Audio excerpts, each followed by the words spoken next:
Hello and welcome to another how-to video from the Infor how-to video series. And in this video, we'll be covering EAM Gantt schedule series part 3, Mongoose code and events, where we'll finish putting together our application by combining the grid we put together in part 1 with the form that we've imported in our previous video in part 2. To get started, we want to go ahead and make sure our IDO from our previous video is imported, and just go to the properties tab and make sure we have the 5 fields that is mainly important. We want to make sure we have the work order ID, work order description. We want to make sure we also have the project, start date and end date as well, and project. With that, I'm going to go ahead and hop over to the designer window. To do so, you can go ahead and click on the Open Designer in a new window. And I'm just going to close out this IDO form that automatically opened up for me. And what we are going to do now is create a form on top of the IDO that we just saw. So to do so, we're going to go ahead and click on Form, Definition, New. From here, we're going to go Categories. We want to build a classic form, and we want to build a multi-view form.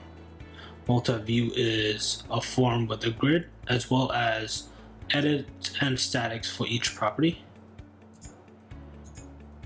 And then go ahead and click OK. We're going to go ahead and give our form a name. For this example, I'm just going to call it IET underscore work orders main screen.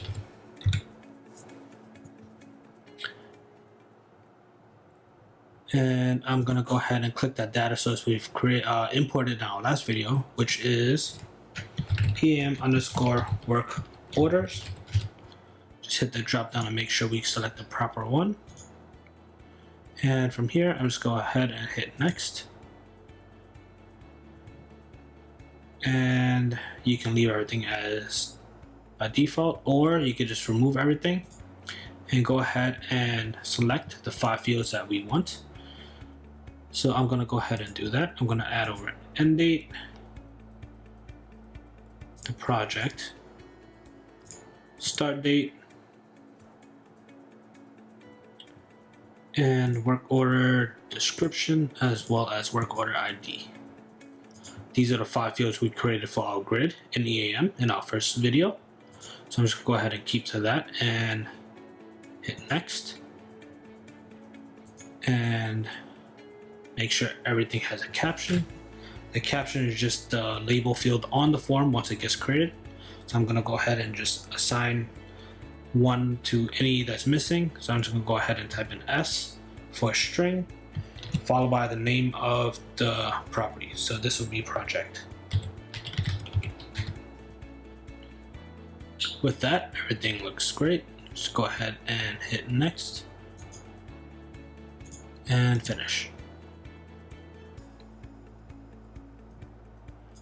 With that, we should now have a form. And this form may look simple and plain at first, and there's no need to make this look pretty, but if you do choose to do so, there is another video out there in the Infor YouTube channel. You can look up a video called Form Builder under XPath, and we will show you how to actually use the IDO that is already created and build a form on top of pre-made templates that we've already pre-designed, and it looks much nicer than what you see here. But for our use case, we're just going to stick to this simple form for our needs and go ahead and save the form we just created. From here, we can go ahead and unload our form cache, doing something very similar to before. Just go to Form, Definition, and unload all global form objects. Now we just want to test and make sure our form got created properly. We're going to go ahead and go back to our previous tab and we should now unload the cache here as well. And let's go ahead and look for the form we just created. So I named mine IET underscore, and I called it IET underscore work orders main screen. So I'm just go ahead and click on this, and we should see the simple plain form that we've just created. So now with this form created, we're going to go ahead and add some events to this form to go ahead and pull in the data from EAM. So now we can go ahead and close the screen for now and go back over to our previous tab in design mode. And the first thing we want to do is go ahead and click on behaviors on the properties panel.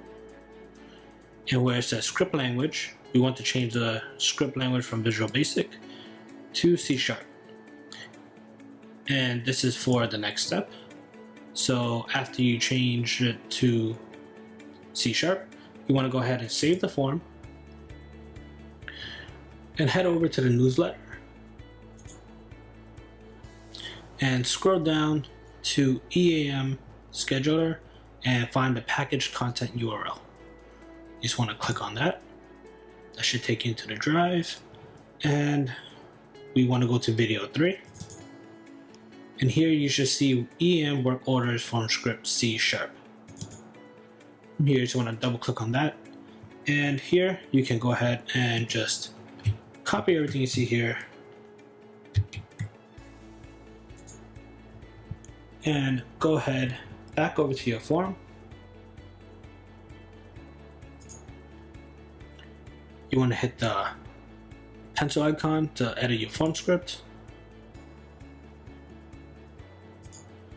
and paste everything below what is already there. Now scroll all the way back to the top. And the one thing you want to make sure you do is take the IET form name or the name of your current form and replace what is there in the public class on line 34. If you copy and paste it exactly right under. And now you can go ahead and delete everything from line 1 to 15.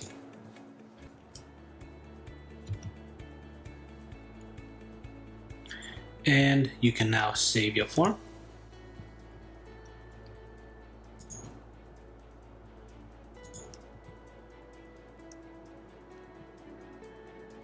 And now we're going to add a button to the form to trigger all that code we've imported.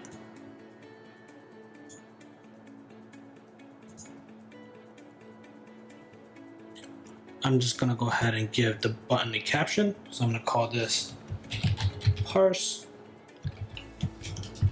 EAM work orders.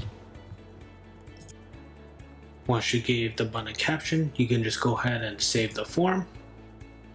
And to make sure we dump everything, again, just close out this form design to have a fresh start. Form definition, unload our global form objects, and let's go ahead and view our form again in our previous tab. And we should now have our button, parse EAM work orders. Right now it currently does nothing because we have no events tied to it. Now let's go ahead and change that. So we can go ahead and close that again and head back over to our designer window and reopen that form. Now for the first part, for this button, we want to add an event to this button so you can expand the events drop down now. Just gonna hide the behaviors tab just to make it a little easier to see. And here we're just gonna hit the ellipsis button. This will bring up the event handlers in the details panel below. And from here we're just gonna want to add a new event. Give it an event name of parse EAM. You can even add WO for work orders if you choose to. It's just a name for the event handler. Click OK. I'm just going to expand this a little bit so we can see a little better, and open the response tab. For type, we're going to be using or calling a form script, and the form script is one of the scripts we've just added while we copy and paste it in.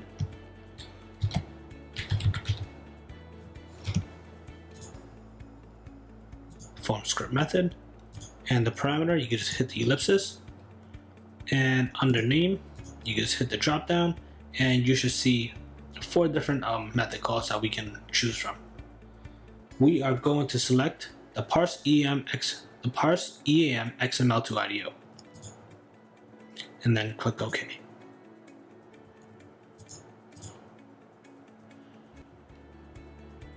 And from here, we just want to make sure we select that parse EAM work orders event.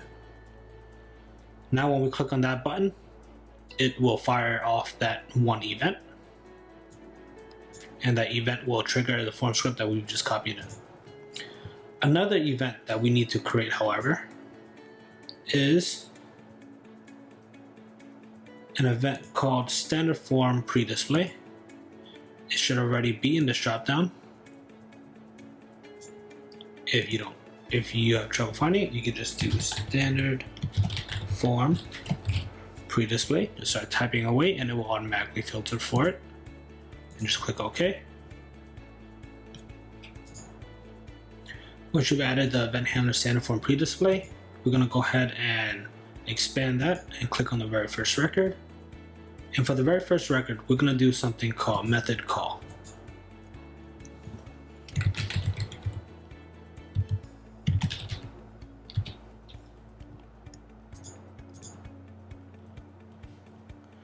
And we're going to go ahead and call out to a method built into Mongoose called on API methods.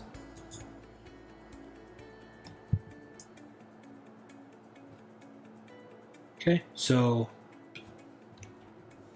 for the IDO, it'll be the on API methods.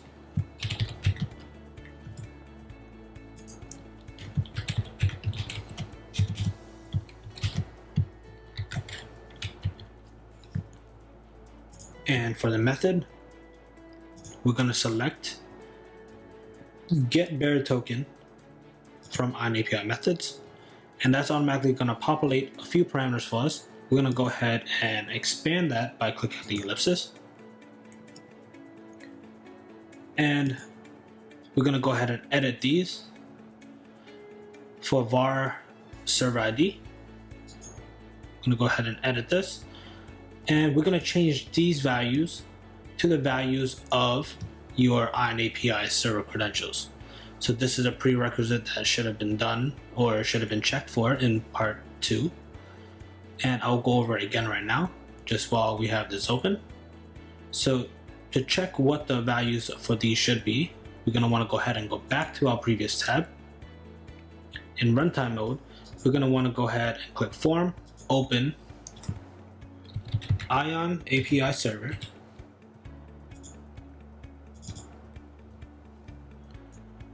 and based on which one you want to use or which one is already pre-configured in your environment,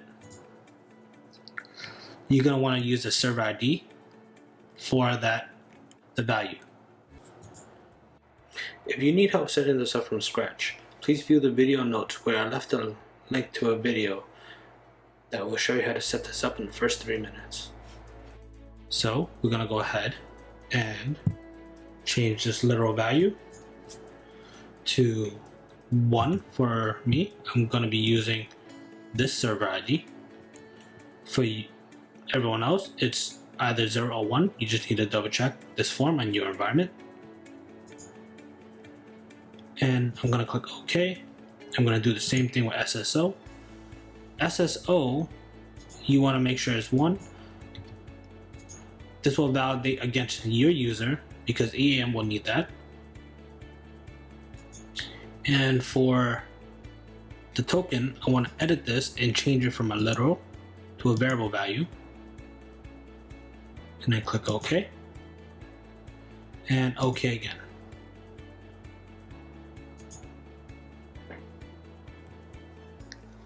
Now for the second part of this event, we're going to want to add a second event to the standard form pre-display by just hitting the add icon one more time and just hitting OK. That should add a new row to the standard form pre-display. From here, we can go ahead and click on that. And this time, we're going to call another form script again. And this time, we're going to be calling the EAM work orders. From here, we could go ahead and save. And our form is now almost complete.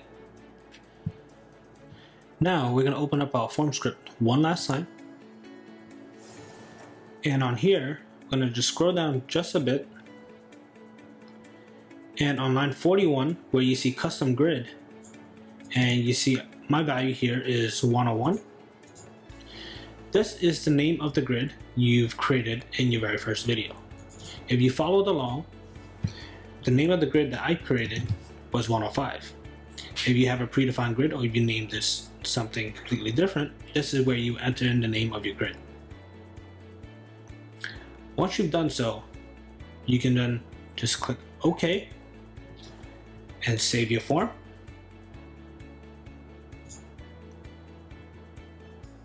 Go ahead and unload your cache again. You can even close the form and then unload the cache if you choose to do so. And then go back over to your runtime tab, close this form, unload the cache,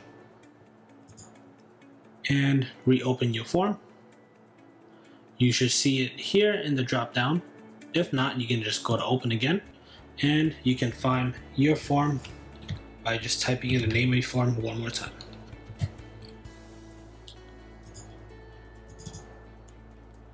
So now, if I was to press the button, Parse EAM Work Orders, I will get a notification saying EAM Work Orders updated. That's a good sign. Now, I just gotta click OK, and go ahead and hit the refresh icon in the top left corner.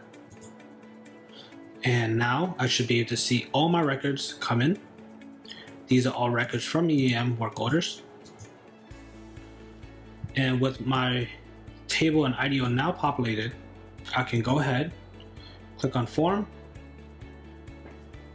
and open my IET EAM Gantt chart.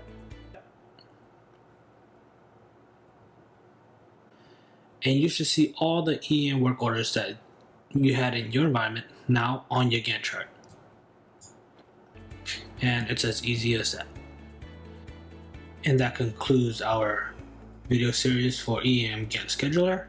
If you have any questions, please feel free to email us at ietrequest@infor.com.